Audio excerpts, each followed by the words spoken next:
पच्चीस जनवरी 2025 को हमास ने इजराइल की 4 महिला सैनिकों को रिहा किया था। इनके नाम डैनियाला गिल्बोआ, लिरी एल्बेग, नामा लेवी और करीना एरेव हैं।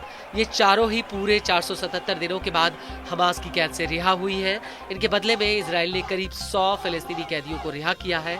अपनी रिहाई के दौरान ये चारों ही महिला सैनिक गाजा के भीतर हमास के मंच पर पूरे आत्मविश्वास के साथ मुस्कुरा रही थी। इनकी आंखों में किसी भी तरह का डर नहीं था, बल्कि एक अलग ही आत्मविश्वास नजर आ रहा था। लेकिन बड़ा सवाल ये है कि रिहाई से पहले पूरे 477 दिनों तक इनके साथ क्या क्या हुआ।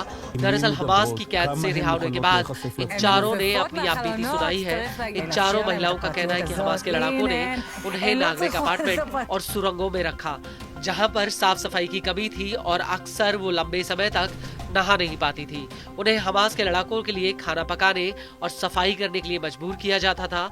कभी कभी तो उन्हें खाना भी बहुत कम मिलता था। इसके अलावा हमास की कैद में उन्हें मीडिया यानी रेडियो सुनने के लिए दिया जाता था, जिसके जरिए वो अपने परिजनों की आवाजें सुन पाती थी।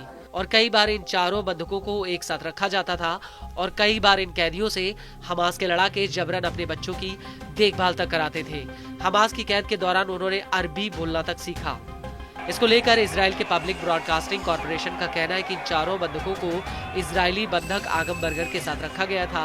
बता दें कि आगम को तीसरे चरण की रिहाई में रिहा किया जाना है और हाल ही में इन चारों को आगम से अलग किया गया था। हालांकि कैद के शुरुआती दिनों में एक व्यक्ति या महिला इन महिलाओं के साथ में रहता था, जो इनके खाने पीने और नहाने धोने का ध्यान रखता था। ये व्यक्ति या महिला हमास के लड़ाकों और इनके बीच में मध्यस्थ की भूमिका निभाता था। इन चारों बंधकों को फिलिस्तीनी महिला बनाकर गाजा के अलग अलग इलाकों में रखा गया था। इजरायली पब्लिक ब्रॉडकास्टर का कहना है कि कैद के दौरान कतर के न्यूज चैनल अल जजीरा ने इन बंधकों से मुलाकात की थी। वहीं हमास के लड़ाकों ने बंधकों को बताया था कि गाजा में किस तरह से IDF लड़ रही है और इसी वजह से इन कैदियों को उस हमले के बारे में पता था, जिसमें IDF के लड़ाकों ने एक बूबी ट्रैप बिछाकर IDF के 21 जवानों को ठिकाने लगा दिया था। इसके अलावा इन चारों कैदियों में लिरी अल्बेग बाकी तीनों का ध्यान रखती थी। लिरी एक नेता की तरह हमास के लड़ाकों के समूह से बात करती थी। इसके अलावा इन चारों महिलाओं का कहना है कि रिहाई वाले दिन हमास के लड़ाकों ने हमें शर्मसार करने के लिए गाजा में एक मंच पर भेजा, लेकिन उनकी ये कोशिश नाकाम रही। हमने स्टेज पर दिखा दिया कि हम उससे कहीं ज्यादा मजबूत हैं।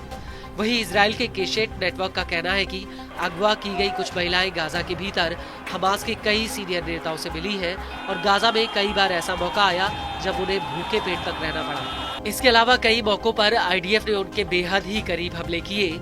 उस वक्त इन्हें ऐसा लगा कि कहीं ये IDF के हमलों की चपेट में न आ जाएं।